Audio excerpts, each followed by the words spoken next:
राष्ट्रीय रक्षा अकादमी में जो बेस्ट कैडेट होता है उसको एक स्वर्ण पदक से नवाजा जाता है, लेकिन बहुत कम ही लोगों को यह ज्ञात होगा कि उस पदक का नाम लचित बोरफुकन है। लेकिन क्या आपको यह पता है कि आखिर कौन है ये लचित बोरफुकन?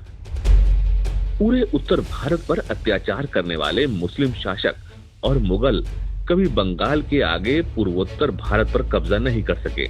इसका कारण हमारे वो महानायक, योद्धा, शूरवीर जिनके बारे में इतिहास में पढ़ाया नहीं जाता, ताकि वो हमारी स्मृतियों से विस्मृत हो जाएं। हम अपने पूर्वजों के बलिदान, इतिहास पर गौरव का अनुभव करें। लचित बोरफुकन असम के शिवाजी थे। औरंगजेब जब दिल्ली का बादशाह बना तो उसने पश्चिम असम पर आक्रमण कर उसे अपने कब्जे में कर लिया और रशीद खां को वहां के प्रतिनिधि के रूप में नियुक्त किया। लेकिन अहोम के राजा चक्रध्वज सिंह को मुगलों के अधीन रहना स्वीकार नहीं था। चक्रध्वज सिंह ने मुगलों से लड़ने के लिए सेना का अपने मंत्री मोमाई तामुली बरबरुआ के पुत्र लाचित को अपना बरफुकन बनाया और पूरी तैयारी के साथ मुगलों पर आक्रमण कर अगस्त 1667 में असमी सेना ने गुवाहाटी में पुनः प्रवेश कर मुगलों को मन्हा नदी के पार खदेड़ दिया। उसे संदेह था कि शिवाजी के पलायन में आमेर की मिर्जा राजा जयसिंह के पुत्र राम सिंह ने सहायता की है, परंतु वह उसे प्रत्यक्ष रूप से सजा देता तो राजपूत सेना में विद्रोह का भय था। इसलिए उसने राम सिंह को असम जैसे खतरनाक मोर्चे पर भेज दिया। रंगामाटी पर अधिकार कर 1669 ईस्वी में गुवाहाटी के उत्तर पार अठियाठहरी पहाड़ तक आ पहुंचा। भेंट नीति का सहारा। लाचित और राम सिंह की सेनाएं ब्रह्मपुत्र के दोनों किनारों पर खड़ी थीं।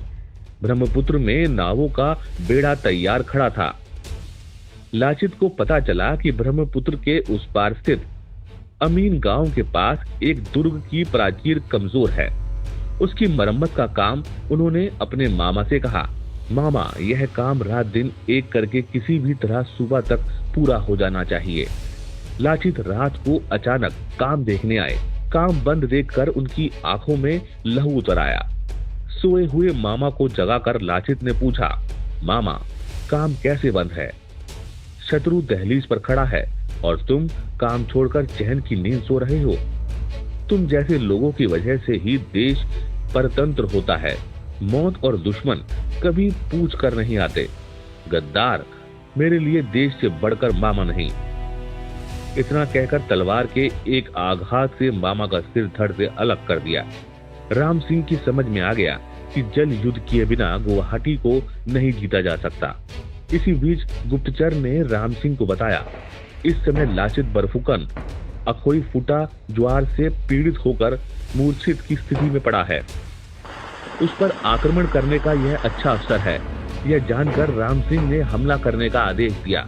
मुगल नौकाएं बंदूक और तोपों से मार करती हुई सराय घाट की ओर बढ़ने लगी। भीषण बुखार में भी लाचित बोरफुकन अपने इटाखुली दुर्ग से मुगलों का आक्रमण देख रहे थे। लाचित ने दृढ़ता पूर्वक कहा, इससे बढ़कर क्या होनी हो सकती है कि शत्रु हमारी भूमि को हड़प ले और हम मुंह देखते रह जाएं। यहाँ बिस्तर पर मरने से तो अच्छा है कि मैं युद्ध करते हुए मरूं। मुझे युद्ध में जाने से कोई नहीं रोक सकता।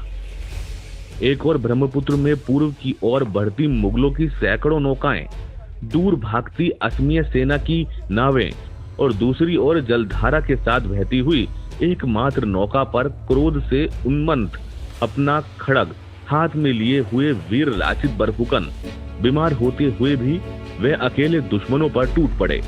अपने सेनापति को देखकर अहोम सेना में तीव्र आवेश पैदा हुआ।